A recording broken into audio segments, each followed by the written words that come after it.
that's right. A murder? Yes, that's fine.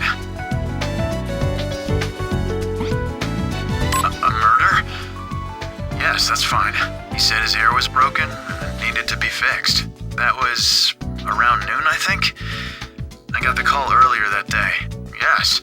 He said he needed it fixed that day, so I went straight there when I finished the job I was doing.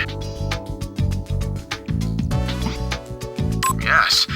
He said Yeah, it was really quick. All I had to do was swap out a cable. Right. I think I was only there for about an hour.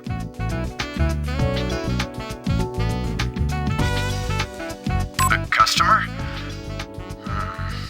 Well, the way he looked, I wouldn't be surprised if he committed suicide.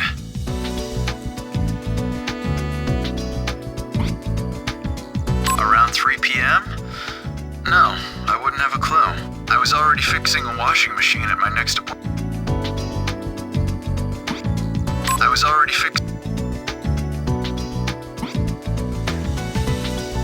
Right. I think I was only there for about an hour. Yes, I fixed his heater. The customer? The customer? Well, the way he looked, I wouldn't be surprised if he committed suicide. Around 3 p.m.? Yes?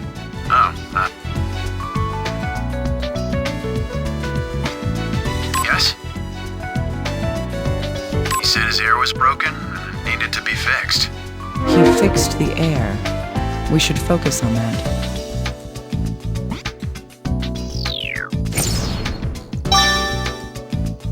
There's nothing odd about having a repairman come to work on the ventilation system. But, at the very least, Dennis was still alive when the electrician came. We need to learn about the deceased's condition at that time.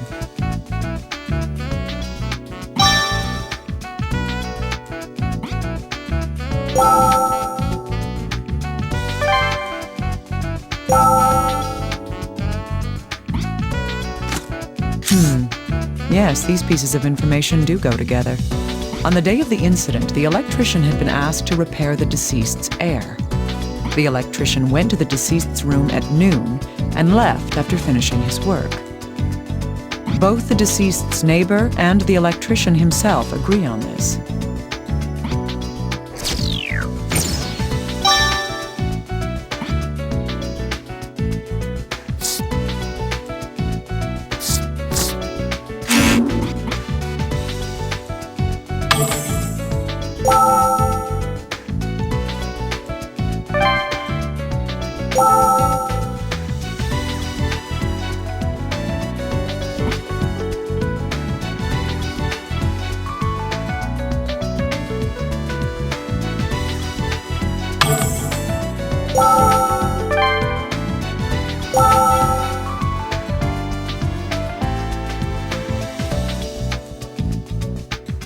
Yes? Yes, that's right. A murder? Well, the way he looked... It wouldn't be surprising if the deceased committed suicide. Sounds like an important detail.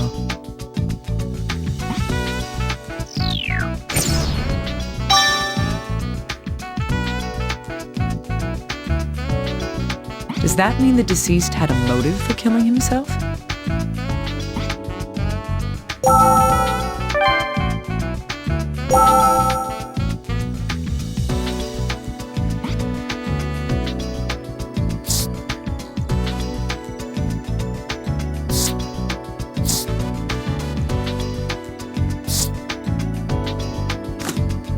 Indeed, both of these facts relate to the deceased. The last time the deceased was seen alive was...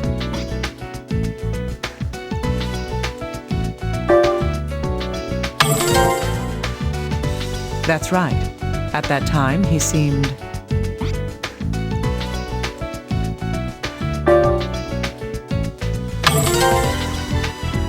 Yes, this comes from the electrician's testimony. The last time we believe the deceased could have been alive is...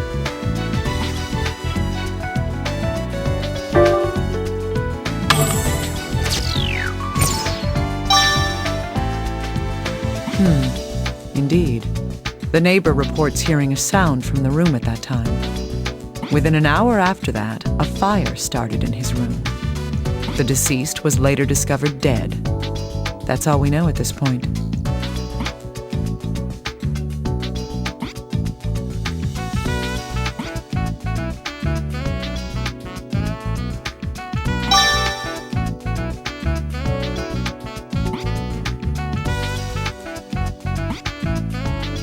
Hey, little guy. I want to go through the information that we've gathered so far. All right, let's piece it all together step by step. Let's do that. The deceased, Dennis Taylor, was found dead in his apartment. Let's see. His body was discovered because...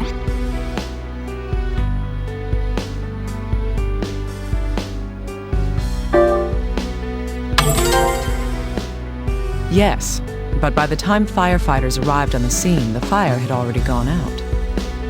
His corpse was found on the bed. That's right. The FBI and police initially ruled this case as a suicide. The reason for that was...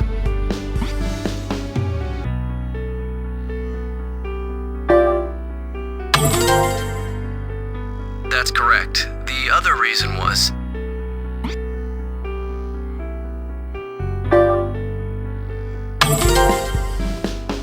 Indeed, the slashed wrist and the chained door point towards suicide.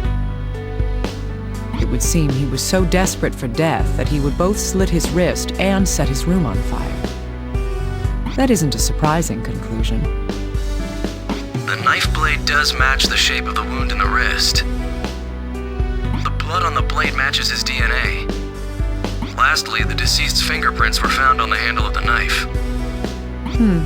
Those are all true, but there was something odd about that wound on his wrist. First,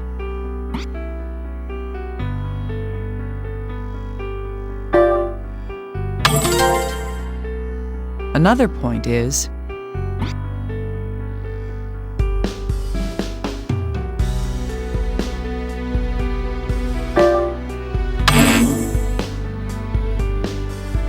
I can't mess around anymore. It's time to get serious.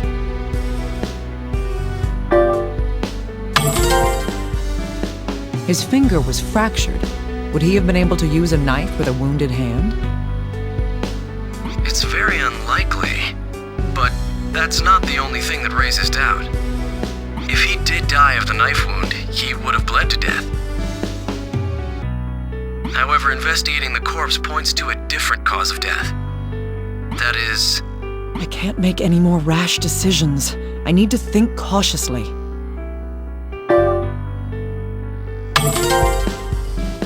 That's right, the petechia on the eyes, and the strange bruise on his abdomen. There's more than enough evidence to doubt that this was a suicide. But according to the electrician's statement, the victim seemed like he might be in a state to commit suicide. Indeed, there are too many uncertainties to be able to draw a conclusion at this point. I'm going to have to investigate the scene for myself. Little guy, get me approval to enter the area. Oh, understood. You shouldn't have a problem, Dr. Kimishima. I'm sure my bosses will approve you right away. Yes, but I don't intend to waste any time. I'm going there right now. You deal with the rest on your end.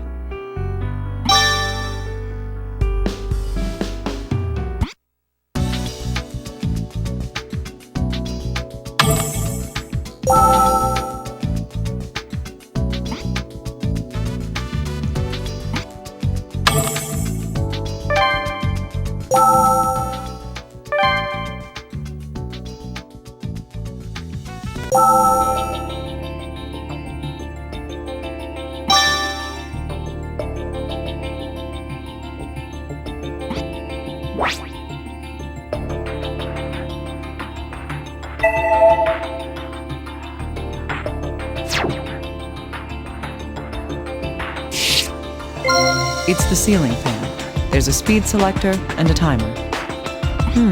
One of the blades seems to be broken, though. I can't make any more rash decisions.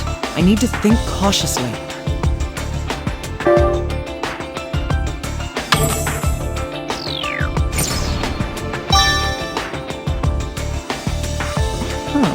The electrician had supposedly come to fix the air. I need to review his testimony to confirm what he actually fixed.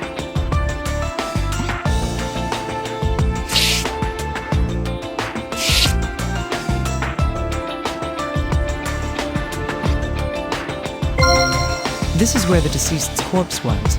If this bloodstain is his blood, then I can't make any more rash decisions.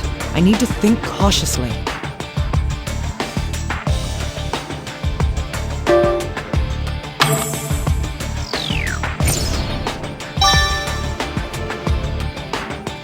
Yes, the injury was on his left wrist. From the position of the bloodstain, it would appear he was lying face up on the bed. There was only the one bloodstain, so he didn't move around much after his wrist was slit. If this truly is a suicide, that would mean that he bled to death here. However, the amount of hemorrhaging here seems to be too small for a man to completely bleed out.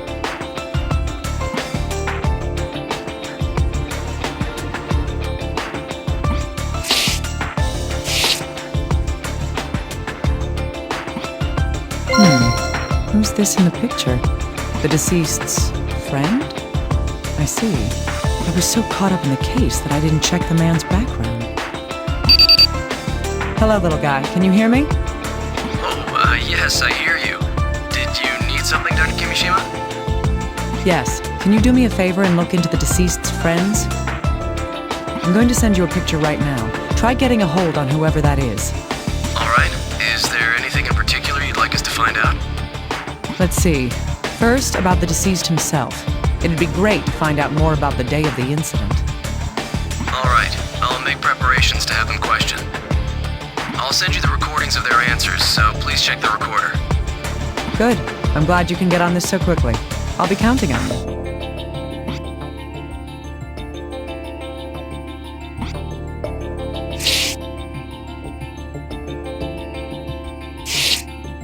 This is a table. Now that I look closely, the burns are most severe right here. What was burning here?